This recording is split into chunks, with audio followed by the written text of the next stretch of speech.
Coming up on Focus Black Oklahoma. After the high-profile commutation of Julius Jones, we began to look into the future of the death penalty in Oklahoma and the statistics we have today about what communities are affected most by it. We took a deep look into Oklahoma's new redistricting lines to see what voting trends and outcomes we can expect to see in Oklahoma over the next 10 years. The First Americans Museum celebrated its grand opening in September, so we took a walk through to learn what the museum hopes to accomplish in representing Indigenous communities and sharing their values. And we also talk about the holidays and how this time of year, especially the food, brings us together. All this and more on Focus Black Oklahoma.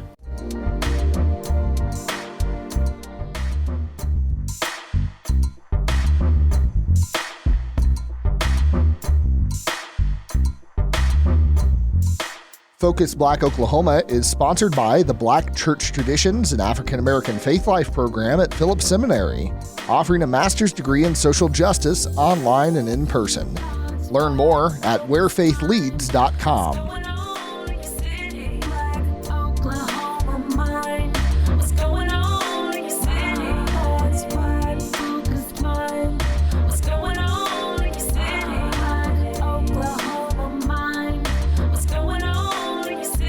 This is Focus Black Oklahoma. I'm Colby Webster. And I'm Kuma Roberts.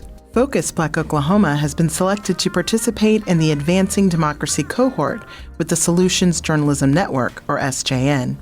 Our series, In a Confused State, will follow Oklahoma advocacy groups navigating new restrictions on freedoms in 4 areas: reproductive rights, voting laws, teaching history, and direct action activism.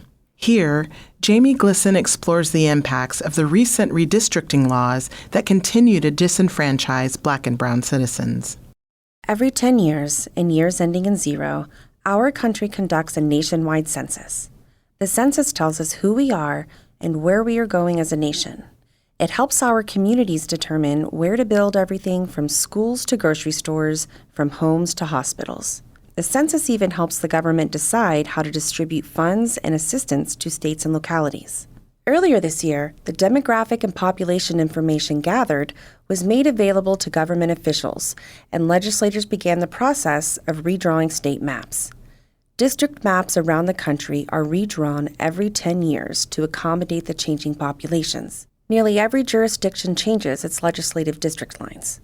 The way legislative lines are drawn impacts who wins and loses, often making the issues of uncompetitive elections and unequal representation worse. Unfortunately, the public often is not aware of the impact and typically plays little role in the redistricting process.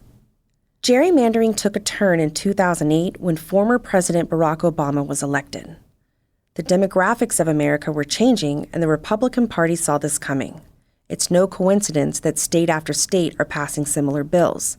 The fact that Wisconsin, Michigan, North Carolina, Florida, Texas, Pennsylvania, and other states are passing virtually identical pieces of legislation is unlikely by chance.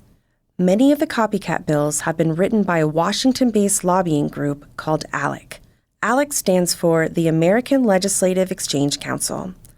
The goal of ALEC is to push out policies to maximize corporate profits at the state level. Alicia Andrews, the current chair of the Oklahoma Democratic Party, explains a little about how this process happened in Oklahoma. Regarding state legislative seats, our current legislators have shared with me that they thought that process was a collaborative process. And so what happened in most instances, incumbents were protected, meaning none of the incumbents, neither Republican nor Democrat, were drawn out of their districts. That is not to say that some of the districts weren't drawn a little less friendly, but they, as I understood it in my conversations with our elected officials regarding the state lines, they were brought into those conversations. They were in on state leg seats. They were not in on the congressional lines. The congressional lines are the ones that are the most detrimental. And I do know in some counties, the Democrat folks at the county level weren't brought into those conversations. If you can see the 2 proposed maps And then the map that we went with, it's glaring in its obvious gerrymanderedness. It's not just the partisan part. It's those people live in Oklahoma City and consider themselves to be city dwellers. And now their vote's going to be watered down. And the rest of Oklahoma County is being watered down by adding Lincoln, Canadian. It's watering down a urban center by adding more rural population to it. Gerrymandering is a practice intended to establish an arguably unfair political advantage for a political party or group by manipulating the boundaries of electoral districts. Gerrymandering takes its name from the 8th governor of Massachusetts, Elbridge Gerry.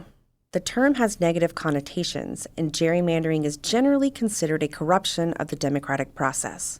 There are two principal tactics used in gerrymandering: cracking and packing. Cracking is diluting the voting power of the opposing party's supporters across many districts. Packing is concentrating the opposing party's voting power in one district to reduce their voting power in other districts. In addition to its use, achieving desired electoral results for a particular party, gerrymandering may be used to help or hinder a particular demographic, such as political, ethnic, racial, linguistic, religious, or other class group. Gerrymandering can also be used to protect incumbents. It is essentially politicians picking their voters instead of voters picking their politicians. Here is Alicia Andrews again, providing an example of how Congressional District 5, or CD5, was changed. They can go into those counties and see that those counties were plus 25 Trump counties. And so they're heavily Trump counties. So when you add those voters into the Oklahoma City core, and Oklahoma City voted for Biden, Oklahoma City, not Oklahoma County, Oklahoma City voted for Biden. So you go in and you add all of these Trump voters into that, you dilute the Biden votes and make that more of a solidly Republican district. And that's how it makes it harder to elect Democrats is that you cram more Republican voters, of the 739, I want to say that's the number, 739, 821 of those voters, you make sure more of those voters are Republican. Rural populations in Oklahoma on average only had a 30 to 40% response rate to the 2020 census. In contrast, Oklahoma's urban centers had an 80 to 90% response rate. It has been speculated that this is due to distrust in the federal government. This is an intriguing interpretation, particularly because Oklahoma overwhelmingly voted for former President Donald Trump in the last election cycle. He carried the Sooner state by nearly 34%, and the census data was gathered during his term. Alicia Andrews also weighed in on this matter.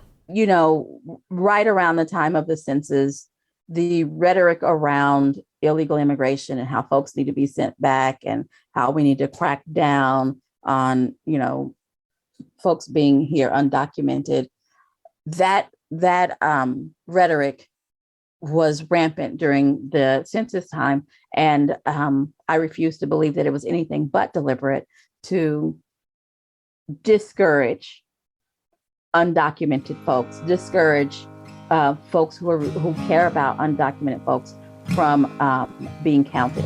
In Oklahoma City's House District 89, Representative Jose Cruz dug a little deeper into how he feels CD5 was handled.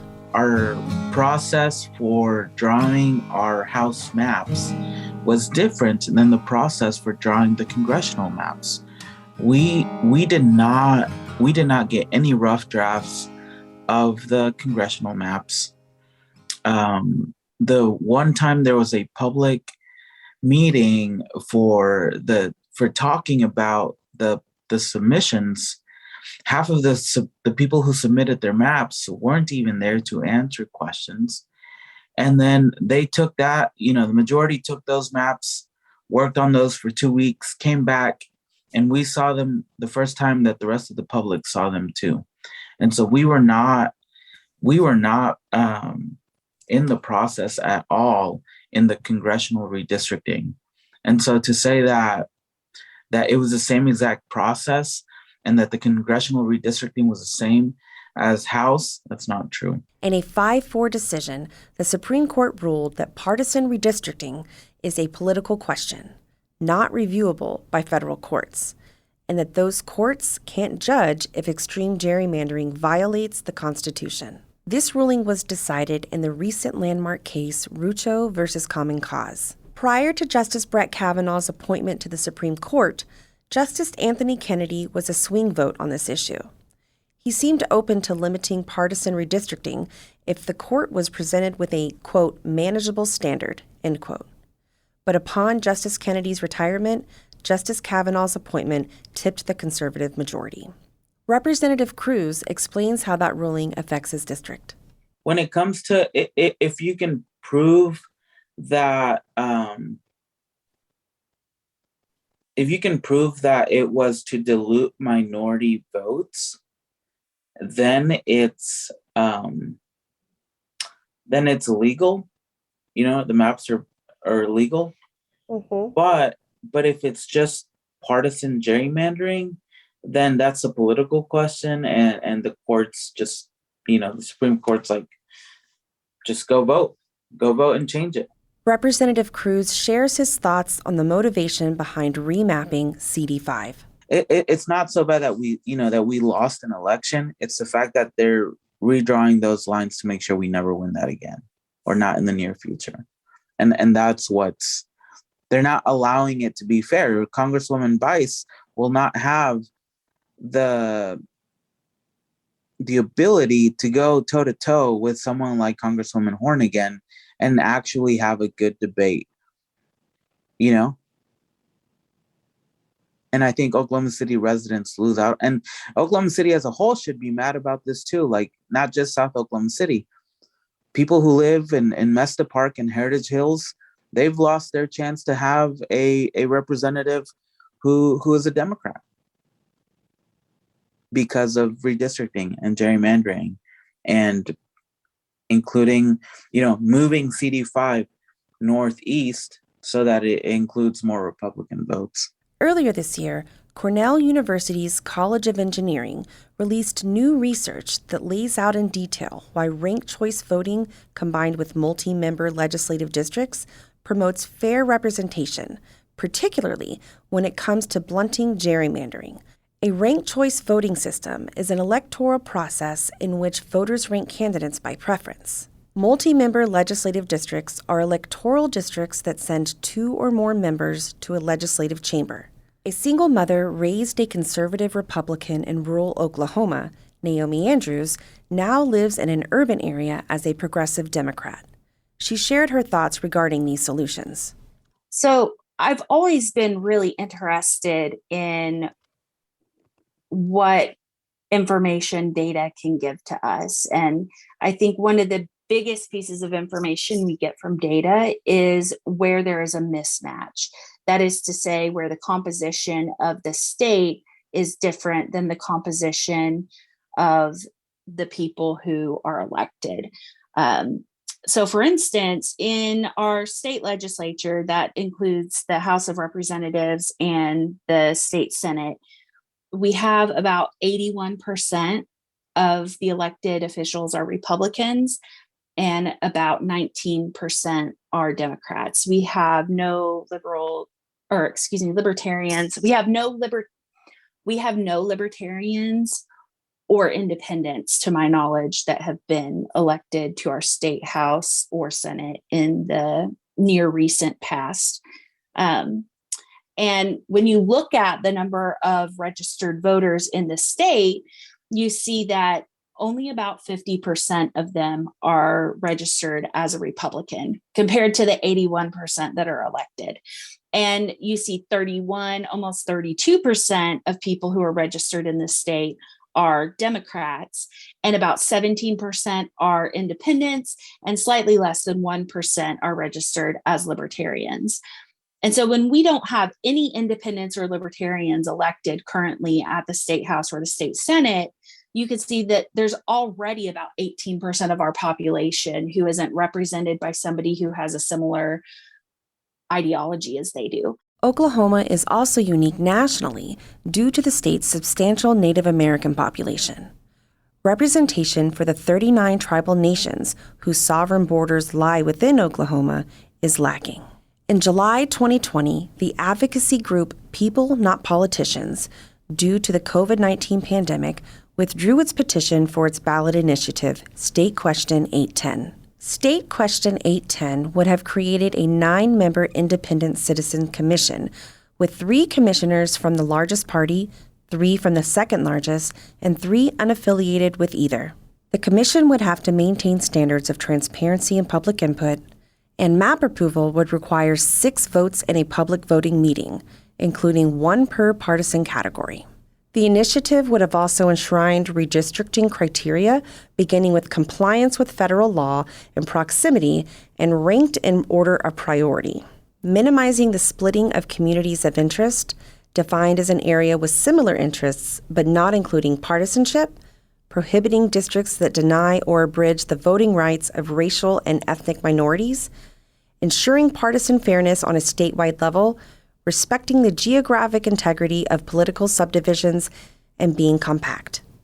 Additionally, the commission could not take an incumbent's or candidate's home address into account, nor the party affiliation or voting history of the constituents within a district. Had this initiative been brought to a vote and passed, it would have changed elections in more equitable and representative ways for decades to come.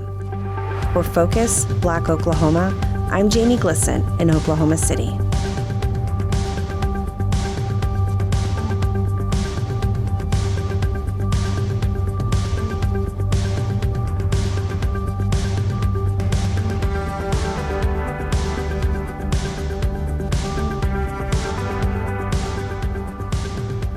Julius Jones may have narrowly avoided the death penalty, but contributor Devin Williams brings us more history and numbers on those still affected by the Oklahoma death penalty and what advocates hope to see after this high-profile commutation. On Thursday, November 18th, Governor Kevin Stitt granted clemency to Julius Jones, commuting Jones's sentence from the death penalty to life without the possibility of parole. This report is a chronicle of the efforts of activists in Oklahoma City 2 days prior to Jones's scheduled execution. The name Julius Jones has become synonymous with local and national efforts to abolish the death penalty. Convicted and sentenced to death in 2002 for the 1999 murder of Paul Howell, Jones has been sitting on death row and was scheduled to be executed last month. He has maintained his innocence throughout his incarceration. In addition to organizations like the Justice for Julius Coalition, celebrities such as Kim Kardashian, Russell Westbrook, and Baker Mayfield have all vocally supported Jones's exoneration. However, Jones exhausted all of his appeals in June of 2019. Oklahoma's Pardon and Parole Board twice advised Governor Stitt to grant Jones clemency and commute his sentence to parole-eligible life sentence on September 13th. Stitt was advised to grant Jones clemency again on November 1st. Jones's fate remained unclear due to Oklahoma's track record of not granting clemency to death row inmates. According to the Associated Press, the last Oklahoma governor to grant clemency was Brad Henry in 2010. Adriana Laws and Duron Wise, both criminal justice activists, explain the nuances of 2 years fighting for Jones's freedom. As Adriana holds up a handful of papers with dozens of names listed on them, she says, as a matter of fact, last night, this is activism, right? As a matter of fact, last night I stayed up all night printing a list of legislators who had signed on to a stay of execution of someone else previously, right? So we did some research and I created a list of those representatives and those senators and put down all their room numbers and phone numbers. And so we actually had people lobbying today, legislators that we've met with. We met with Emily Virgin, Forrest Bennett, Regina Goodwin has shown up and shown out for Julius. Senator George Young shows up. We talked to him. He's actually been down here with us today, along with Representative Mari Turner. Interestingly enough, there has been kind of a swell of support from the GOP side as well. Laws and whys were everyday fixtures at the Capitol building and the governor's mansion in October and November. Days from Jones's scheduled execution, the morale among the activists did not waver, despite the governor's silence. We've been doing what we call the Justice for Julius Freedom Vigil every night at the Oklahoma History Center across from the governor's mansion. We've been doing that for like the past 2 months, every day at 6 p.m. And I think that kind of event that we have every day keeps the morale up. It keeps people hopeful. It keeps people coming back, because by now the Julius Jones Coalition, we're family, you know.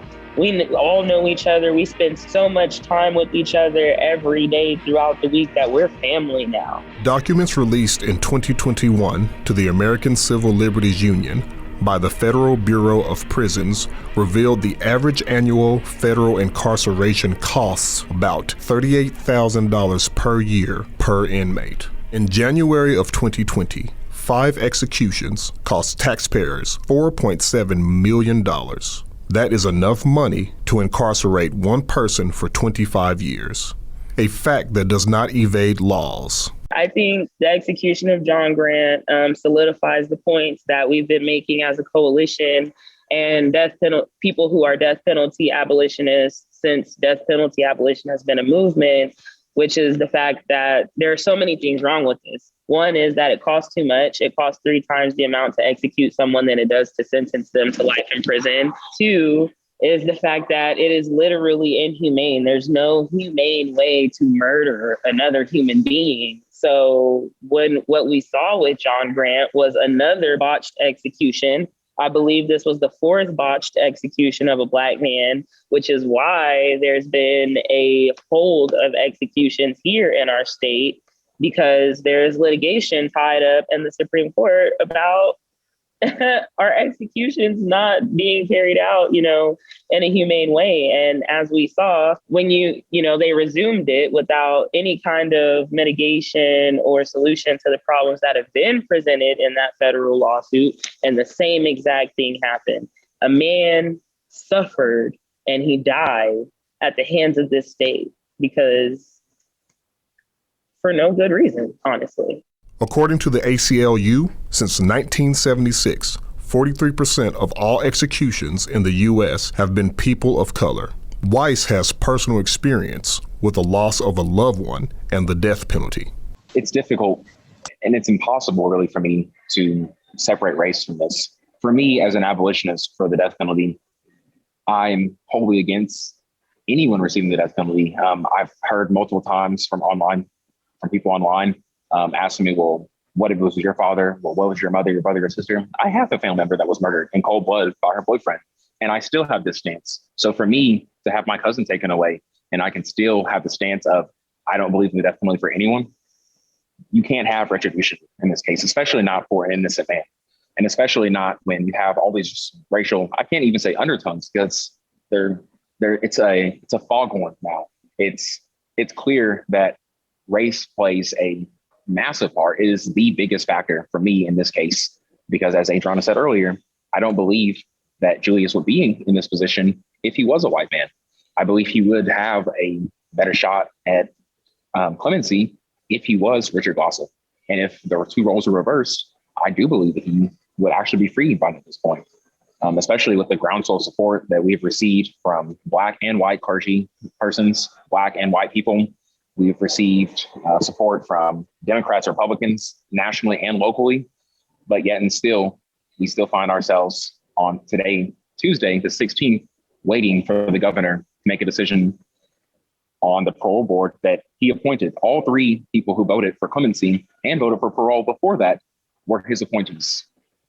And we still yet and wait. Still, Mama Jones, Antoinette, the rest of the Jones family still don't have the meeting that the Howe family was already able to receive. This isn't going to bring closure for anyone. Despite the unlikelihood of America divorcing death as a punitive measure in its criminal justice system, Laws and Weiss hope that stories like those of John Grant and Julius Jones move undecided people to action against the death penalty.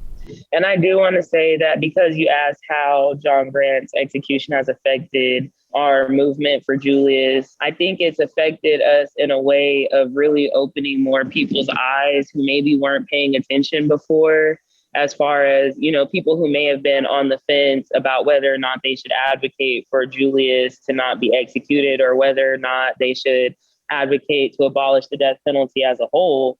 It's eye-opening to see that, hey, all these people were right. This really is inhumane. People really are suffering. It's been very eye-opening in our community and our state. And I think a lot of people are realizing that this is not okay. On December 9th, the state of Oklahoma executed 79-year-old Bigler Stouffer II by lethal injection. For Focus, Black Oklahoma, I'm Devin Williams in Oklahoma City. You're listening to Focus Black Oklahoma.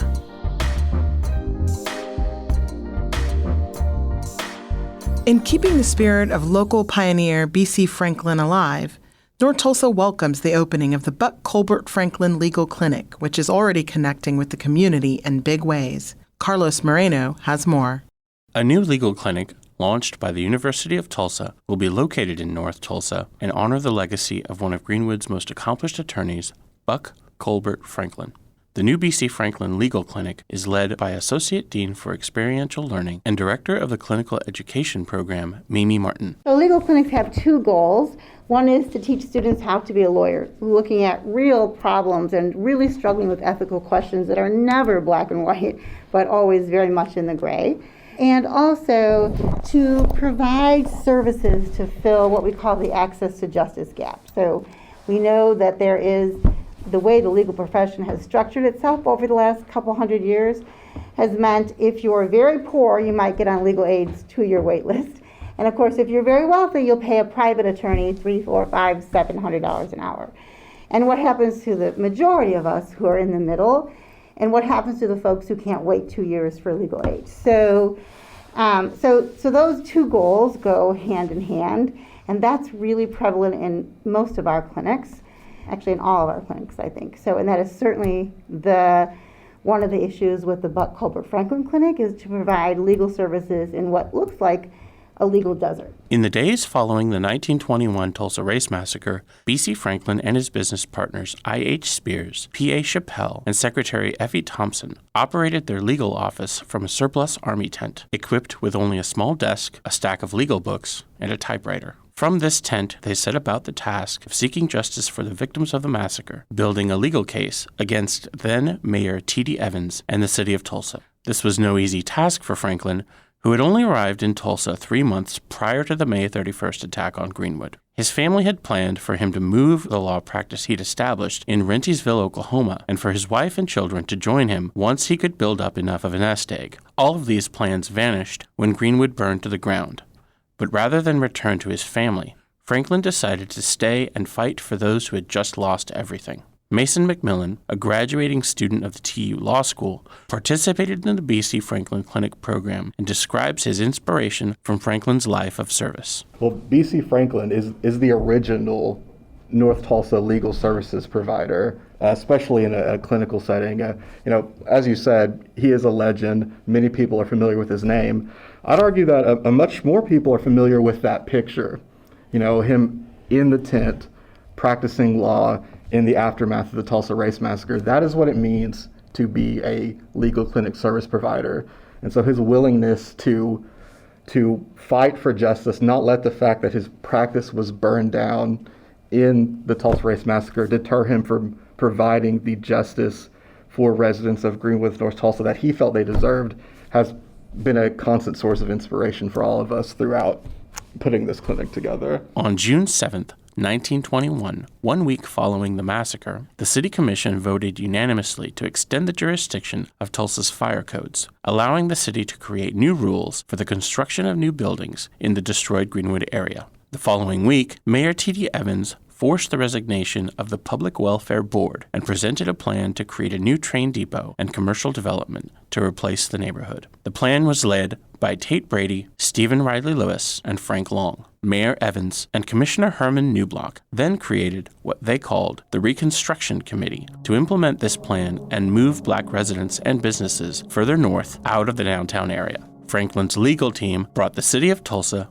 the mayor, the city commission, the chief of police, and the building inspector for the city to trial. The case centered around the city's right to prohibit Greenwood's existing property owners from rebuilding on the land that they owned. The lawsuit dragged on until September of 1921, and after an appeal filed by the city's legal department, a 3-person panel of Tulsa County judges decided in Franklin's favor, ruling that the city sought to deny the property rights of Greenwood residents without due process. Franklin's lawsuit and the Reconstruction Committee's failure to raise enough money to carry out their plans all meant that Franklin's battle to preserve Greenwood would prove successful, and the neighborhood could continue to rebuild. In many ways, it is more challenging for North Tulsans to attain legal services today than it was 100 years ago, or even 50 years ago. Attorneys in Greenwood and North Tulsa were available in the community until the early 1960s. Today, there are fewer than 5 law firms north of downtown Tulsa. In response to what Professor Martin calls the ever-expanding justice gap, a committed group of 6 law students conducted a 14-week assessment to determine which legal services North Tulsans need most. McMillan explains what it meant for him to be a part of the B.C. Franklin Legal Clinic, a sense of responsibility to the community he wishes to serve when he begins his own legal career. It's probably no surprise to you guys. There are very few Black law students, not only at TU, but at law schools across the country. And, I really felt like, we had this brand new clinic as one of the few Black students at the school, or again, anywhere in the country.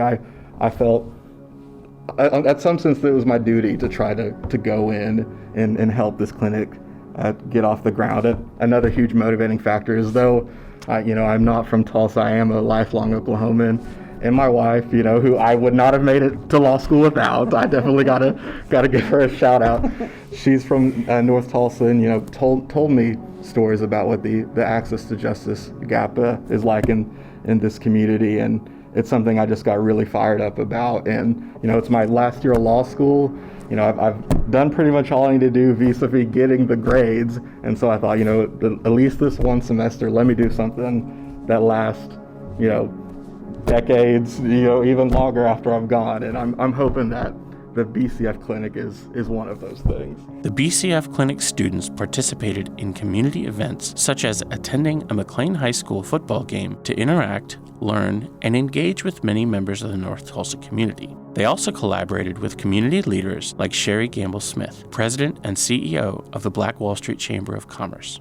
One of the most effective events that the BCF Clinic organized during the assessment was done in partnership with A.J. Johnson. Johnson is owner and operator of Oasis Fresh Market, the newest grocery store in North Tulsa, who wants to see this collaboration continue. Yeah, that partnership will continue forward. We told the TU professor that's over that there's always a space at Oasis Fresh Market for us to partner together in serving people. A senior citizen that was taking care of her granddaughter on a fixed income, and she was just facing a lot of challenges around getting some of the resources that she needed because she had some pending things on her record that happened in a different state that almost happened 40 or 50 years ago, and it was still kind of looming or haunting her and keeping some potential benefits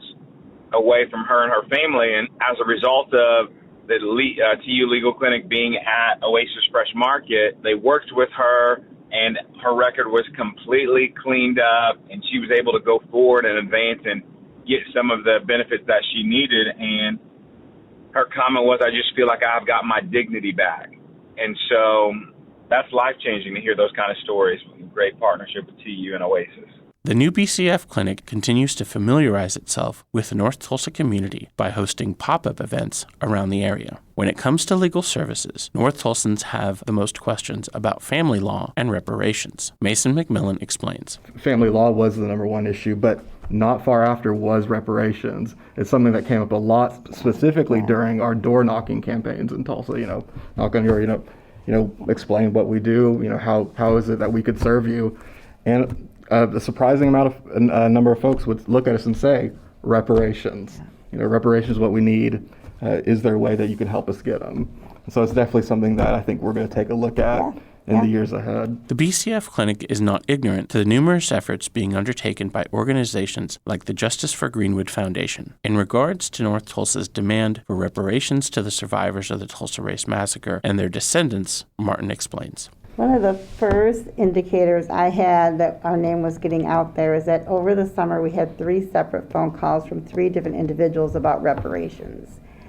And I was thrilled that they thought of TU Law to contact it with that question. Now we again know that there's an organization, Justice for Greenwood, that's specifically collecting information and descendants' names. But I thought it was a real sign that we were making some inroads, that people thought of us. So the students this semester, and same with next semester, will use the complaint in the most recent lawsuit as well as the defendant's motions to dismiss as a learning tool in terms of what happens to communities where there is no justice, right? Where the access to justice gap isn't even a gap, it's the Grand Canyon. And the way the law is used to deny relief, right? So we're going to say no for decades, and 100 years later we're going to say, nah, you're too late, the statute of limitations has run.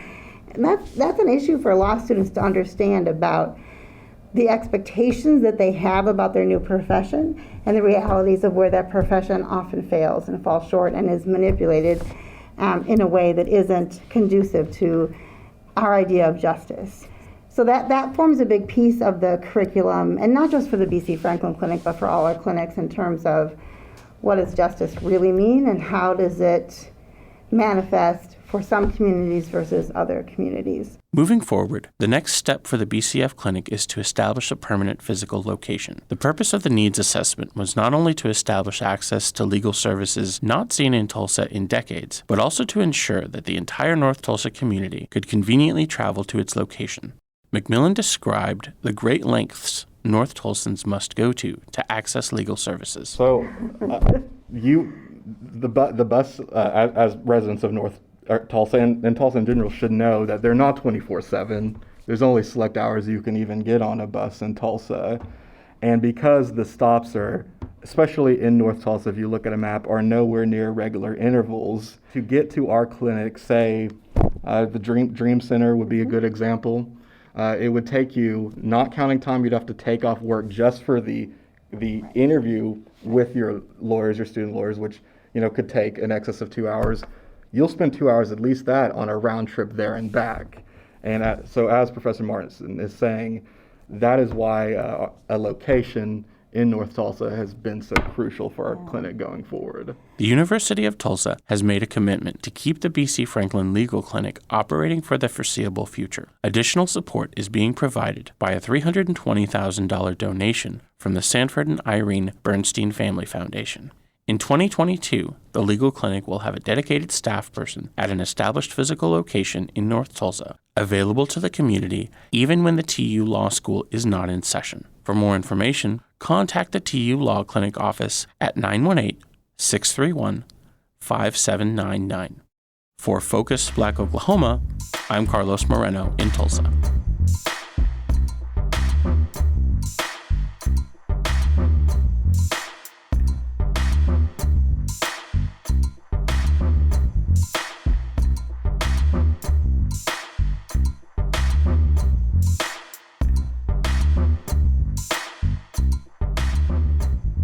It's taken 30 years, but the First Americans Museum opened this year in Oklahoma City. Judy Williams talks with the staff to understand the museum's journey to existence. The First Americans Museum, also known as FAM in Oklahoma City, had its grand opening ceremony and celebrations in September 2021. At 175,000 square feet, it is the largest museum in Oklahoma, dedicated to telling the collective stories and presenting the living heritage of the 39 distinctive tribal nations. FAM is second in size only to the Smithsonian's National Museum of the American Indian in Washington, D.C.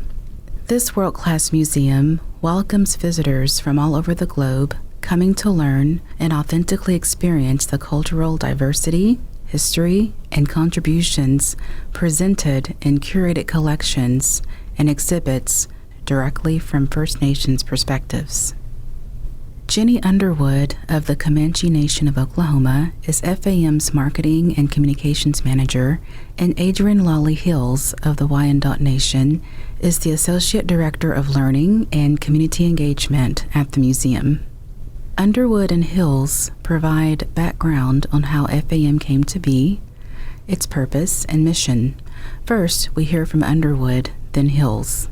Well, yeah, this has been about 30 years in the making. The First Americans Museum, the first piece of legislation to put forth the museum came in the late 90s by Senator Kelly Haney. And then that was the process that started a funding stream to start, moving everything forward. And it wasn't until 2005 we did a ground blessing. The site was selected and we did a ground blessing. And then construction on the museum started in 2006. So it's been quite the journey and much anticipated to get to the point we are today. The museum project itself, especially the exhibition development, happened in consultation, in coordination with all 39 tribes in Oklahoma, which is no small feat considering how diverse we are. When you are working with almost 40 sovereign nations, that takes a lot of careful planning and patience. And so as a result, we're able to tell the collective stories of the nations here in Oklahoma today. They go on to explain how visitors are educated about the uniqueness and complexity of tribal nations. First, we hear from Underwood, then Hills. Every tribe can tell its own story, but what we try to do is focus on our collective shared experiences that we've experienced through our homes of origin to Indian removal to statehood and to where we are today. So those are the things that you'll hear and see in our museum. I think a lot of visitors who are unfamiliar with the tribal nations in Oklahoma are a little surprised by what they see when they come, because we are a contemporary, vibrant people, and we wear Vans. We watch popular culture TV. We don't live in teepees necessarily. Can't speak for all of us, but we're trying to kind of carry that contemporary sensibility forth as well in our programming. We're trying to engage our audiences at all of these different entry points to demonstrate that we're still here, we're contemporary. And our lives look a lot like those of non-Native people. Underwood explains how FAM fills knowledge gaps about First Nations along the historical and modern time continuum. I think that's true because I think you'll get the historical aspects of our existence, but there's research that says that what most people know about First Americans they learned in grades K through 12. A lot of that history stops in the 1920s. So there's a huge information gap from the 20s to today, and there's actually a large portion of the United States that think that we no longer exist. So just by having a presence here is important, but also to show that our cultures and traditions are very much alive and thriving, and that we are contributing to the world in a number of different arenas. Underwood and Hills explain the role of partnership, advocacy, and collaboration at FAM. Underwood speaks first, then Hills. Everybody's welcome here. It isn't just about us serving First American communities. Every community is welcome because this is our shared history. It's American history, and everything that we've gone through, we've all kind of gone through it at some level. So we want to share that. We want to be welcoming, but we also want to educate. We are less than 1% of the U.S. population, and we need allies and advocates.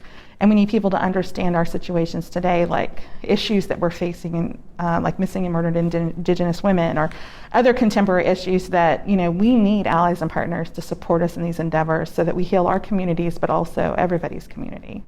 We have been so greeted with so much enthusiasm as we opened. And so every day it seems like I open my inbox and there's people that want to work with us and support our mission, or they're finding opportunities for collaboration between our museum and their nonprofit organization, their school, their tribe, their company, what have you. And it's really heartening to see the ways in which people, as Jenny said, want to become allies and accomplices in helping affect change.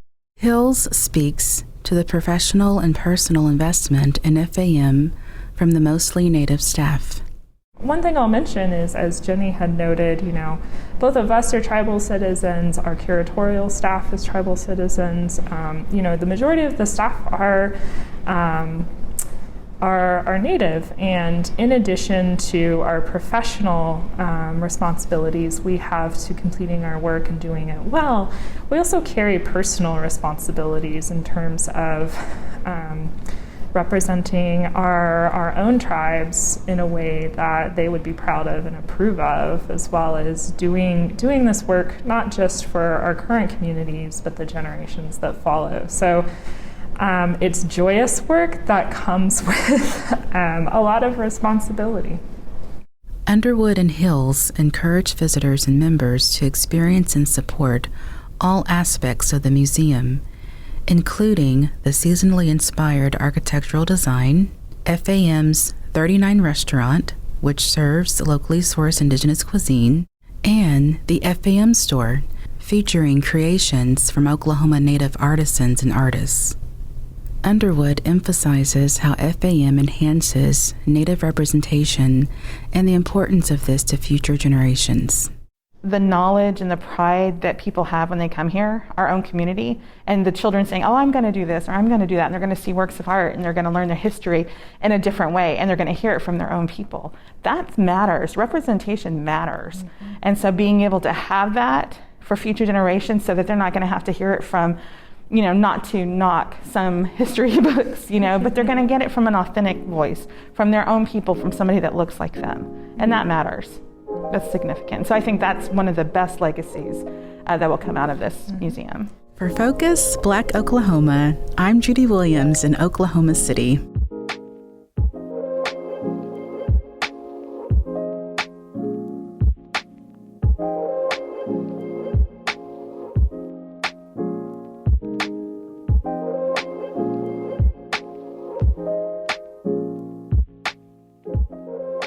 Food is a vital part of celebrating the holiday season, unless you're Cousin Ree. Sandra Slade has the endearing story of how food, no matter how bad, still keeps families together. All my life, I've looked up to my cousin Ree, who is 10 years older. She taught me how to wear heels, fix my makeup, and what being able to bounce back means. All the finery of being a young woman, except how to cook. At a very young age, I watched her destroy a can of SpaghettiOs. My cousins and I waited over Big Mama's house to be picked up, and she was the oldest grandchild in charge. The younger ones and myself could make a sandwich, but if we wanted something hot, Ree would have to cook it, and she took great pleasure in this. This particular day, all the grandkids wanted some SpaghettiOs.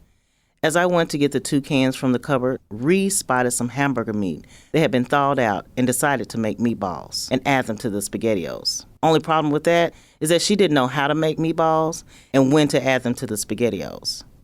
Ree took chunks of hamburger meat and rolled them into balls of varying sizes and placed them in the SpaghettiOs. Just before we were about to eat our SpaghettiOs and meatballs, Big Mama came in and asked Ree if she had lost her mind and was she trying to kill us. Big Mama showed her how the meatballs were raw and to never touch her stove again. Fast forward, and Ree has invited us to Oklahoma City because she has a fiancé and wants us to meet him. She also has cooked dinner for him. The drive over takes an hour and a half, and we're starved. We make it over, meet the fiancé, laugh, and converse for a bit. My other cousin asks Ree, how much longer will the food be? Ree scuffs and goes into the kitchen. She comes back and sets salad and breadsticks on the table. We pray and sit. 30 more minutes go by and still no entree. Ree goes back into the kitchen. Then we hear the oven being slammed, curse words flying, and pans being banged. My cousin and I just look at each other and decide just to sit still. Her fiancé realizes the energy is changing in the room and starts shifting, and now he's telling us about how it'll be okay. Just then, Ree comes out with a platter, burnt edge lasagna. Stouffer's lasagna. My cousin and I look at each other and laugh. Memory can fail you sometimes, and we have forgotten all about the SpaghettiOs. Through the years, Ree's cooking hasn't gotten any better, and not for her lack of trying. We have all realized that is not her gift. Unfortunately, we have been on the losing end of most of her cooking. One year, she decided to make green bean casserole, which ended up more like soup since the onion straws didn't stay crispy. We still haven't figured that out. The irony of all this is the fact that her 3 brothers can cook, and I mean they can cook from scratch. Ree's mother, my aunt, makes award-winning red velvet cake and is always asked to make sweet potato pies and rum cake for everyone. And Ree's own sons have become quite the chefs. Ree is a nurse and has helped thousands, but we still have to tell her not to bring anything to family functions. One Thanksgiving, she made a cake that will go down in family history. Not as a bright spot, but it will be passed on. This cake was sitting in a yellowish liquid. We don't know what kind of cake it was supposed to be, but it was sitting there in the foil pan in this weird liquid. My relatives and I sat there and tried to quietly figure out what kind of cake this was. And we decided that it was close enough to the trash and Ree had gone back to work that she would never know. Before we could throw it away, we noticed someone had taken a piece of the cake. Let's just say that cake is now called the delivered cake. It's going to deliver you to the bathroom, bed, or ER. 2019 was the last Thanksgiving when we were all together, enjoying each other's company, talking about our lives, laughing at the kids, doing dance moves. We finally convinced, we like to say encouraged Ree, to just be responsible for plates, napkins, cups, anything that had nothing to do with food. As we start lining up the food, plates, silverware, making sure all the dishes are arranged for ease of getting food out, my cousin Nate and I noticed that there is green bean casserole, and we get scared. We both know that only one person is responsible as we get ready to dump it before anyone sees it. One of the kids asked us, "What's wrong with the Rice Krispie treats?" To our horror, we see that there is an unusually large tray of Rice Krispie treats. One, because the star of any Thanksgiving dinner is sweet potato pie. The other reason is that there are red hots throughout the Rice Krispie treats. Nate and I both yell, "Ree!" at the same time. She comes to the kitchen and asks us what's wrong. Pointing to the treats, we both ask, "Why?" And her answer is, "Because I wanted to make it different, spice it up a bit." Everyone in the house stares in disbelief. The kids even look on in horror. Suddenly, my aunt yells to hide the canned goods. We all laugh and got ready to eat. I hope your holiday is filled with laughter, family, and most importantly, good food. Once again, we have encouraged Reed to just bring paper plates for this year. Focus Black Oklahoma is produced in partnership with KOSU Radio, Tulsa Artist Fellowship, and Tri-City Collective. Additional support is provided by the George Kaiser Family Foundation and the Charles and Lynn Schusterman Family Philanthropies. Our theme music is by Moffat Music. Focus Black Oklahoma's executive producers are Quresh Ali Lansna and Bracken Clark. Our associate producers are Nick Alexandrov and Vanessa Gaona. Our production intern is Smriti Iyengar. Visit us online at kosu.org, tricitycollective.com/FocusBlackOklahoma, and YouTube at Tri-City Collective. You can follow us on Instagram and Twitter at FocusBlackOK. You can hear Focus Black Oklahoma on demand for free at kosu.org, NPR One, NPR.org, or wherever you get your podcasts. Focus Black Oklahoma would like to acknowledge the impact created by the passing of 3 profoundly influential Black thinkers: Tulsa Race Massacre historian, author, and educator Eddie Faye Gates, cultural critic, musician, and producer Greg Tate, and author, professor, feminist, and social activist Bell Hooks. They will be missed, but their work will live on. Ashe. The KOSU Daily Podcast provides you with local news to get you on your way every Monday through Friday morning. The KOSU Daily includes stories from our state impact reporters looking into topics including healthcare and education. We'll also have reports on Indigenous affairs in the state of Oklahoma, along with rural and agricultural issues. You can find the KOSU Daily wherever you get your podcasts or at kosu.org. The KOSU Daily, Oklahoma news, every weekday.